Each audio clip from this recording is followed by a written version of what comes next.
जी hello दोस्तों, मैं हूं कमर चीमा। उम्मीद है आप लोग ठीक होंगे। दोस्तों, आज पाकिस्तान के अंदर वो हुआ है जो दहशतगर्द चाहते थे। दहशतगर्द ये चाहते हैं कि पाकिस्तान के बारे में ये बताया जाए कि ये एक डिवाइडेड नेशन है। आज पाकिस्तान के अंदर पाकिस्तान की जो पार्लियामेंट है, पाकिस्तान की जो हुकूमत है, उसने एक नेशनल सिक्योरिटी कमेटी है उसकी, जहां पे जो मिलिट्री लीडरशिप है वो एक ब्रीफिंग दे रही है तमाम पार्लियामेंट्री पार्टीज़ को कि मुल्क के अंदर इस वक्त जो दहशतगर्दी की जो लहर बढ़ी है इसकी वजूहात क्या है। बलूचिस्तान में क्या हुआ, खैबर पख्तूनख्वा में ये जो हमले हो रहे हैं, ये पिछले कुछ दिनों में तकरीबन 70-80 हमले जो पाकिस्तान के अंदर हो गए हैं, ये ऐसा क्या हो रहा है कि दहशतगर्द यकदम कहां से आ गए हैं। ये ब्रीफिंग है जो पाकिस्तान के आर्मी चीफ, पाकिस्तान के डायरेक्टर जनरल मिलिट्री ऑपरेशन, जो आईएसआई के लोग हैं, वो जारी बात है पाकिस्तान की गवर्नमेंट को, पॉलिटिकल पार्टीज को और बाकियों को देना चाह रहे हैं। और एज आई एम स्पीकिंग जो ब्रीफिंग है वो चल रही है, लेकिन इमरान खान की पार्टी ने उस ब्रीफिंग को बायकॉट किया है। पहले उन्होंने कहा वो उस ब्रीफिंग में जाएंगे, फिर उन्होंने कहा हम इस ब्रीफिंग को बायकॉट करेंगे। और यहीं से सारी सिचुएशन पता चलती है कि आज बलोच मिलिटेंट ग्रुप्स जो ग्रुप्स हैं और इसी तरह जो इस्लामिस्ट ग्रुप्स हैं जिनको पाकिस्तान में फितनल खारिज कहा जाता है, वो भी खुश हैं कि जी आज गए ही नहीं। क्यों नहीं गए? क्योंकि इमरान खान की पार्टी ने बायकॉट कर दिया है। अब बलोचिस्तान के कुछ ऐसे ग्रुप पॉलिटिकल पार्टीज हैं, वो भी नहीं आए, इमरान खान की पार्टी भी नहीं गई। तो जारी बात है जो मैसेज था वो चला गया कि ये कौम डिवाइडेड है, यानी कि ये कौम फौज के पीछे नहीं खड़ी, ये कौम सियासत जो रूलिंग पार्टी है उसके पीछे नहीं खड़ी। यहीं से आप अंदाज़ा लगा लें क्या है इस वक्त पाकिस्तान के अंदर पोजीशन यह है कि इमरान खान की जो पार्टी है वो खुद ही होस्टेज बन चुकी है अपने ही फॉलोअर्स के आगे, क्योंकि पार्टी के अंदर लीडरशिप मौजूद नहीं है। इमरान खान जेल में है और इमरान खान पसंद नहीं करते कि second tier third tier leadership खड़ी की जाए। उन्होंने बिल्कुल बेवकूफ़ किस्म के जो सियासतदान हैं उनको लीडर बना दिया है। अवाम उन पर ट्रस्ट नहीं करती। वो ज़रा से इस कमेटी में जाने लगते हैं, लोग उन्हें सवाल करते हैं कि भाई तो इमरान खान से आपने पूछा है, इमरान खान को आपने बताया है, इमरान खान जो कहेगा वो करें। और फिर वो सियासतदान डर जाते हैं कि अगर हम वहाँ पे गए तो हमारे ऊपर लेबल लग जाएगा, ये गद्दार हैं, इन्होंने इमरान खान का सौदा कर दिया है। जबकि जारी बात है ऐसी कोई बात नहीं होती। ये सो पॉलिटिकल पार्टीज हमारे सियासतदान बनने ही नहीं देते, पॉलिटिकल पार्टीज में मैच्योरिटी नहीं आने देते। और इससे ये भी पता चलता है कि हमारी जो सियासतदान है उनका जो एक व्यू है पाकिस्तान का, वो इंतहाई कमज़ोर व्यू है। वो इस दुनिया में क्या पैगाम दे रहे हैं? वो दुनिया में पैगाम दे रहे हैं अ डिवाइडेड नेशन का पैगाम दे रहे हैं, और पॉलिटिकल डिवाइड है इस मुल्क के अंदर। अब देखें, आप मज़े की बात देखें। देखिए, मैं आपको पता है पाकिस्तान की जो गवर्नमेंट है उसका इंतहाई क्रिटिक। उसकी वजह क्या है कि जो पाकिस्तान की गवर्नमेंट है उसको नैरेटिव बनाने ही नहीं आता। अभी मैंने ट्विटर पे थोड़ी देर पहले भी एक ट्वीट की और मैंने इस पर बड़ा सीधा सा बात की। मैंने कहा जी, पाकिस्तान की जो पॉलिटिकल क्लास है, जो रूलिंग पार्टी है, वो क्यों इंटरनेशनल मीडिया को नहीं बताती कि पाकिस्तान के अंदर जो दहशतगर्दी हो रही है वो क्यों हो रही है? हमारा कोई इंग्लिश मीडिया का चैनल नहीं है। क्यों नहीं है? हम क्यों दुनिया को अपनी स्टोरी नहीं सुना सकते? हम क्यों दुनिया को अपना पैगाम नहीं दे सकते? ये है वो सवाल।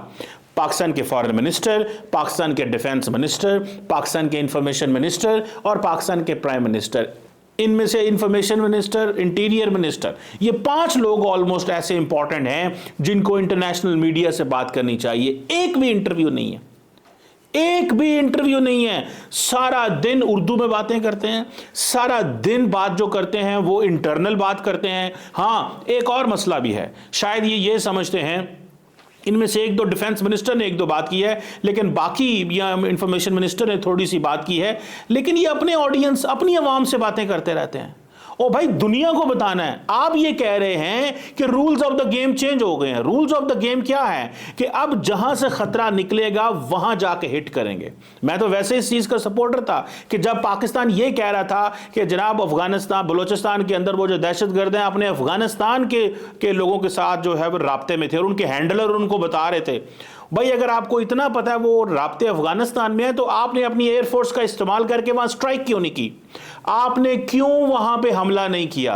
आपने क्यों वहां पे जाके उन जो जिनको कहते हैं कि जो उनके बने हुए हैं वहां पे अड्डे बने हुए हैं, वहां पे क्यों जाके हमला नहीं किया?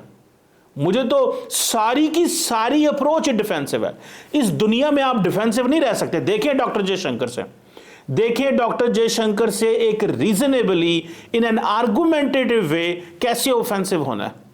आज भी वो ये कह रहे हैं कि जनाब भारत जो है वो बड़ा दुनिया को अजीब नज़रों से देख रहा है कि इन्होंने जो पाकिस्तान ने इन्वेजन की उसने पूरे के पूरे कश्मीर इशू को कॉन्फ्लिक्ट बना दिया, यूएन ने बना दिया।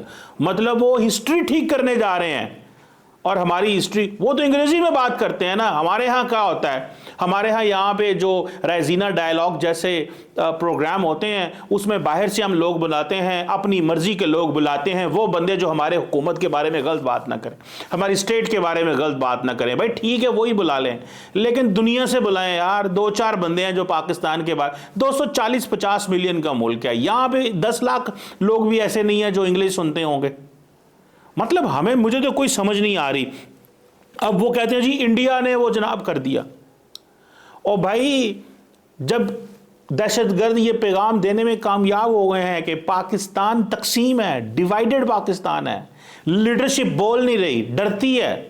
देखिए लीडरशिप क्यों डरेगी? लीडरशिप इसलिए डरेगी, वो कह रही फौज का मसला है यार, फौज जाने हम क्यों करें, ये फौज ने बंदे, फौज के बंदे हैं, ठीक है जी। अब ये भी एक पैगाम है, मिसाल के तौर पे ये भी एक पैगाम दिया जाता है जी ये फौजियों ने बनाए थे। भाई फौजियों ने अगर बनाए थे उस वक्त ये जो तालिबान थे, तो ये आज से 3 जनरेशन, 3-4 जो आर्मी चीफ पहले थे, 6 आर्मी चीफ पहले जो थे, उस वक्त की गवर्नमेंट की पॉलिसी थी, स्टेट की पॉलिसी थी। बाद में हमारे सियासतदान इस काबिल ही कभी नहीं हुए कि इनको जो है वो इस प्रोसेस को अनडू कर सके। बेनजीर भुट्टो नहीं कर सकी, नवाज शरीफ उस वक्त 90s में नहीं कर सके कि भाई इन तालिबान को हम आज क्यों सपोर्ट कर रहे हैं। और फिर अमेरिकन पड़ गए 2001-2 के बाद, और फिर हम इनके खिलाफ लड़ने लग पे। अब ये अमेरिकन चले गए, सारी दुनिया चली गई, और हम जो है वो फ्रंट लाइन पे इनके जो है एक दूसरे को तनकीद कर रहे हैं। वो कल मैं देख रहा था ख्वाजा आसफ जो हमारे डिफेंस मिनिस्टर हैं, उन्होंने क्या कहा, उन्होंने कहा जनाब वो तो जनरल कमर जावेद बाजवा जो है उसने किया। अब मुझे ये बताएं, जनरल कमर जावेद बाजवा का ये प्रपोजल है, कमर जावेद बाजवा कहते हैं कि जी मैं तो प्रपोजल लेके आया था, ये कभी मटीरियलाइज नहीं हुआ। इमरान खान कहता है इन लोगों को वापस लेके आना। देखिए मैं किससे पूछूं, ये इतनी मीडियोकर लीडरशिप है पाकिस्तान की, हम किनसे पूछें, हम किनसे बात करें, हम इनसे क्या पूछें यार। एक बंदा पिछला जो आर्मी चीफ गुजरा है वो ये कह रहा है कि इनको लेके आना चाहिए, अगली जो हुकूमत आती है वो कहती है नहीं इनको मारना चाहिए। मतलब घर में ही मसला है, अकाउंटेबिलिटी कोई नहीं ले रहा, रिस्पॉन्सिबिलिटी कोई नहीं है। सियासतदान कहते हैं ये फौज का मसला है, हम इस मसले में नहीं पड़ेंगे। भाई ये फौज का मसला है तो आप फिर अपनी पावर भी क्यों एंजॉय कर रहे हैं? दे दें पावर भी फौज को दे दें, मिनिस्ट्रियां भी आप एंजॉय करें, मजे भी आप लें, लेकिन फौज जो है उसको आप आगे करें। फौज तो लड़ रही है, वो तो अपने खून से गलतियां धो रही है। बकौल जनरल बाजवा हम अपने खून से गलतियां धो रहे हैं। लेकिन आज का मौका जो है वो क्या है? आज का मौका यह है कि जनाब पाकिस्तान ने साबित कर दिया, सियासतदानों ने, ये छोटे कद के सियासतदानों ने साबित कर दिया, मुझे ऐसे अल्फाज नहीं इस्तेमाल करने चाहिए, इन्होंने साबित कर दिया कि इन्होंने कहा जी कि ये मुल्क डिवाइडेड है, और ब्लैकमेल करते हैं हुकूमत को कि हमारे लीडर को बाहर बुलाएंगे तो हम फिर आपसे बात करेंगे। कौन आपके लीडर को बुलाएगा? कौन बुलाएगा आपके लीडर को बाहर? खुदारा अभी भी मौका है, इस मुल्क को बचा लें।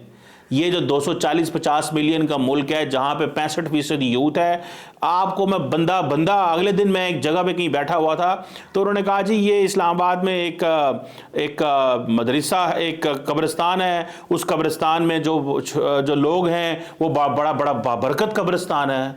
तो मैंने कहा वो सवाल, उन्होंने कहा जी यहाँ पे वो लोग जो हैं वो दफनाए गए हैं जो लाल मस्जिद के बच्चे तो ये शहदा दफनाए गए हैं। हुकूमत का मौक़िफ़ और है, स्टेट का मौक़िफ़ और है, अवाम का मौक़िफ़ और है। मतलब आप इमेजिन करें कितनी डिवाइडेड सोसाइटी है।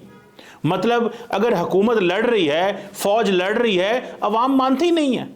अवाम कहती है ये तो आप लोग खुद ड्रामा आप लोगों ने रचाया हुआ, काइनेटिक ऑपरेशन किए जा रहे हैं, लेकिन वो जो डी रेडिकलाइजेशन है वो है ही कोई नहीं। सो हमारी जो अप्रोच है आप उसी को देख लें कि आज हुकूमतों ने साबित कर दिया, आज हमारी सियासी जमातों ने साबित कर दिया, सियासतदानों ने साबित कर दिया। अब सियासतदानों को क्यों नहीं आते? वो कहते हैं जी हमारे फौज ने जेलों में डाला हुआ है, हमें इमरान खान को फौज ने जेल में डाला हुआ है, हुकूमत ने जेल में डाला है, तो पहले उसको लेके आए। मैंगल साहब कहते हैं पहले मुझे जो देना है, जो बलोचिस्तान के लीडर हैं वो कहते हैं पहले हमें दें, हमसे बात करें, हम फिर बात करेंगे आपसे। और फिर उनका गिला यह है कि जनाब ये फौज तो हमारी सुनती नहीं है, ये हमें बुलाती नहीं है। हमें तो सिर्फ पॉलिसी ये बना लेते हैं अपने कैंट में जाके, कंटोनमेंट में जाके हमसे ठप्पे रबर स्टैंप बना देते हैं। हमारी वो वैल्यू ही नहीं है। तो भाई वैल्यू किसने बनानी है? इस वक्त मसला यह है कि फौज कहती है कि सियासतदान ओनरशिप लें, सियासतदान कहते हैं कि हमसे पूछा नहीं जाता, और जो पॉलिसी बनाई जाती है हमें उसमें ऑन बोर्ड नहीं लिया जाता। पिछले हुकूमत जो सियासतदानों की थी वो तो कह रही थी टीटीपी के 40,000 दहशतगर्द पाकिस्तान ले। मुझे ये बताएं, जब मुल्क की तरक्की रुकती है तो मैं किससे पूछूं?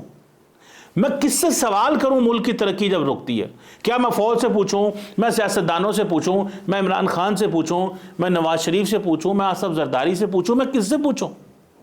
मुल्क की तरक्की रुक गई, दुनिया आपका मजाक उड़ा रही है। ये जाएं भारत में, जाएं इस वक्त क्या हो रहा है वहां पे, 20 मुल्कों के इंटेलिजेंस चीफ आए हुए हैं, और हमारा किस इंटेलिजेंस चीफ से राब्ता है दुनिया में? हम किससे बात कर रहे हैं? हम किससे डायलॉग कर रहे हैं? हम किससे अपना मौकफ किसके सामने पेश कर रहे हैं? हमारा कोई मौकफ ही नहीं है भाई साहब। मान लें इन बातों को, इन चीजों को समझ लें। हमारा कोई मौकफ नहीं है इन चीजों के ऊपर। हमारा सिर्फ एक ही मौकफ है, खाओ लुटो पियो भजो नसो याशियां करो, प्रोटोकॉल एंजॉय करो, टू टू टाटा, ए मौकफ है साडा। ओ भाई मुल्क के लिए आज खड़े हों, stand up for your country. आपका ये मुल्क है, आपको अच्छा लगता है या नहीं अच्छा लगता, लेकिन आप यहां पे पैदा हो चुके हैं। अब आपकी ये मजबूरी है, ये आपने अब इसका आईडी कार्ड, इसका पासपोर्ट आपका है। इस मुल्क के लिए खड़े हों। नेशनलिज्म आपके अंदर होनी चाहिए। हर बंदा कह रहा है नेशनलिज्म वो होगी जो मेरी मर्जी की होगी, और फौज जो है वो उसको भी चाहिए कि इन सियासतदानों के जो कंसर्न्स हैं वो एड्रेस करे। अगर एड्रेस नहीं करते तो फिर इसी तरह का तमाशा मुल्क में लगेगा कि फौजी जवान शहादतें देंगे, अवाम शहादतें देंगे। ये सियासतदान भी शहादतें दे चुके हैं। क्या बेनजीर भुट्टो शहादत नहीं दे चुकी? क्या पाकिस्तान के बहुत सारे ANP अवामी नेशनल पार्टी शहादतें नहीं दे चुकी? क्या MKM के लोगों को टारगेट नहीं किया गया? क्या पंजाब की इस वक्त तो मजहबी जमातें शहादतें दे रही हैं। इस वक्त तो मुल्क में जो सेक्टेरियन नई जंग शुरू हो गई है, सेक्टेरियन जमातें, जो मजहबी जमातें भी शहादतें दे रही हैं। इस वक्त तो हर कोई शहादत दे रहा है भाई साहब, हर कोई शहादत दे रहा है। तो मैं समझता हूं कि यह एक राइट टाइम है, this is the right time. हमें अब खड़ा होना चाहिए। ये जो दहशतगर्दों ने जो हमें इंटरनली देख लिया है, उन्होंने देख लिया ये डिवाइडेड लोग हैं। This is a divided nation. ये साबित हो चुका है, इस चीज को याद रखिएगा। ये एक डिवाइडेड कौम है। अब हमारा पता चल गया ना आपको कि हम इस तरह बिहेव करते हैं। भारत को अगर कोई मसला हो पाकिस्तान के बारे में, सारी पार्लियामेंट इकट्ठी खड़ी होती है। जब पाकिस्तान को मसला हो तो पार्लियामेंट में जाते ही कोई नहीं। फिर ये सियासतदान कहते हैं लो जी ये पार्लियामेंट तो सारी फौज लेके आई है। मसला यह है कि जब इमरान खान हुकूमत में हो तो दूसरे कहते हैं इनको फौज लेके आए हैं, जब दूसरे होते हैं तो इमरान खान कहता है ये फौज में लेके आई। मतलब ये सियासतदान, आई विश कि ये इतने समझदार और ज़हीन हों कि ये इनको पता लग सके कि अगर पावर फौज के पास चली है, how to get back that power, all that space you have given to the military, how to get back that space. वो कैसे लेनी है, वो किस तरह लेनी है। जब तक सियासतदान कमरों में नहीं बैठेंगे, मैं एक बात बताऊं, हमें आई विश कि हमारी जो लीडरशिप है, हमारी जो क्लास है, हमारी जो फौज है, हमारे जो लोग हैं, ये इस काबिल हो सकें कि इनको पता चले यार ये मुल्क कैसे चलाना है। मैं तो एक बात करता हूं, मैं किसी से कोई गिला नहीं है, लेकिन फौज हो, जुडिशरी हो, सियासतदान हो, इंटेलिजेंसिया हो, सारे के सारे इस वक्त पूरे मुल्क को 240 मिलियन लोगों को इस मुकाम पे लेके आए हैं। सब के सब, किसी एक के ऊपर कोई बात नहीं की जाएगी। इमरान खान, नवाज शरीफ, आसफ जरदारी, बिलावल भुट्टो, मिलिट्री, जुडिशरी, सब के सब इस मुकाम पे लेके आ गए। किसका किसका क्या कसूर है मैं इस पे नहीं जाना चाहता, लेकिन सब लेके आए हैं इस मुकाम पे। सब ने अपना किरदार अदा किया। कोई एक भी ऐसा नहीं है एक्टर जिसको इग्नोर किया जा सके। ना फौज को हम कह सकते हैं कि उसने अपना किरदार अदा नहीं किया हमें यहां पहुंचाने में, ना हम जुडिशरी को कह सकते हैं, ना ही सियासतदानों को कह सकते हैं। सो आज जो बच्चा पैदा हो रहा है, जो आज बच्चा 12 साल, 15 साल, 18 साल, 20 साल, 22 साल का कॉलेजेस, स्कूलों, यूनिवर्सिटियों में जा रहा है, वो जब इस तरह का पाकिस्तान देखेगा वो क्या देखता है। आज सोशल मीडिया का ज़माना है। लोग आजकल Instagram, Twitter, Facebook, YouTube, artificial intelligence, लोग तो आजकल ग्रॉक से पूछते हैं। आजकल तो ट्विटर में मजाक बन गया है। हर बंदा, जो कोई बंदा सवाल करता है वो ग्रॉक को मैसेज लिख देता है, उर्दू में, अंग्रेजी में, ग्रॉक आगे से जवाब दे देता है, लोग उधर से हंस रहे हैं। आज जो बच्चा ग्रॉक से पूछ रहा है कि पाकिस्तान के सियासतदान क्यों नहीं बोलते, क्यों इंटरनेशनल मीडिया के सामने नैरेटिव नहीं बनाते, क्यों यार हमारे पास 10 लोग नहीं है, 5 लोग नहीं है, 6 लोग नहीं है, हमारे पास पैसों की कमी है? क्या हम दुनिया के मीडिया को पैसे नहीं दे सकते? यार नरेंद्र मोदी ने एनडीटीवी खरीद लिया अदानियों के जरिए, अंबानीज ने जो CNN न्यूज 18 बना लिया, क्या उनका नैरेटिव नहीं जा रहा? सिंगल हैंडेडली एक एक चैनल जो है वो नैरेटिव बना रहा है। और यहां पे हमारे पास वो PTV वर्ड है कि अंग्रेजी के अंदर, उसको कोई बंदा नहीं देखता, कोई बंदा नहीं दुनिया का देखता उसको। मैं आपको बताता हूं, there is no one who is watching that, there is no one. लेकिन फिर भी उसको हुकूमत चला रही है। उसको बंद करके मैं तो समझता हूं कि डिजिटल प्लेटफॉर्म शुरू कर लिए जाएं, तो शायद वहां पे कुछ 6-10 पढ़े लिखे लोग रखे जाएं जो अच्छी बात कर सके, जो दुनिया को पैगाम दे सकें, तो तब भी है। पता नहीं हमारा क्या हाल होगा। लेकिन आज दहशतगर्दों ने देख लिया है कि पाकिस्तानीज यूनाइटेड नहीं है, पाकिस्तानीज आर डिवाइडेड। और फौज और हुकूमत जो इस वक्त बैठ के प्लान कर रही है, इसके पीछे अपोजिशन की कोई बैकिंग नहीं है, इसके पीछे नेशनलिस्ट पार्टीज की कोई बैकिंग नहीं है। अब देख लें ये क्या फैसला निकलेगा, ये क्या होगा। क्या हम अवाम इसी तरह जाने देती रहेगी और दुनिया में हमारी यही जागनसाई होती रहेगी, और नरेंद्र मोदी और भारत के लोग जो पाकिस्तान को देख रहे हैं वो हंस रहे हैं, वो मजाक उड़ाते हैं हमारा मजाक उड़ाते हैं, हंसते हैं वो कि देखें ये कौम जो है ये आज किस मुश्किल में फंसी हुई है और ये यहाँ से निकल भी नहीं सकते क्योंकि यूनिटी नहीं है। देख लिए हमारी यूनिटी, इतनी सी हमारी यूनिटी है, इतने से हम यूनाइटेड हैं कि एक फोरम पे बैठना है, और वो फोरम भी कौमी फोरम है, वो फोरम भी ऐसा है जिसमें तमाम लोगों को बैठना पड़ेगा, जिसमें सबको जवाब देना है, जिसमें हर बंदा मुतासर हो रहा है। क्या खैबर पख्तूनख्वा के लोग मुतासर नहीं है, बलूचिस्तान के लोग मुतासर नहीं है? हम एक दूसरे के साथ बैठने को तैयार नहीं है। तो फिर जारी बात है TTP हो, बलोच मिलिटेंट हो, सारे बड़े खुश हैं आज कि वो कामयाब हैं। सो दहशतगर्द कामयाब हो गए और पाकिस्तान नाकाम हो गया। मेरा ख्याल है यही वो चीज़ है जो हम लोग देखना चाहते हैं। Thank you.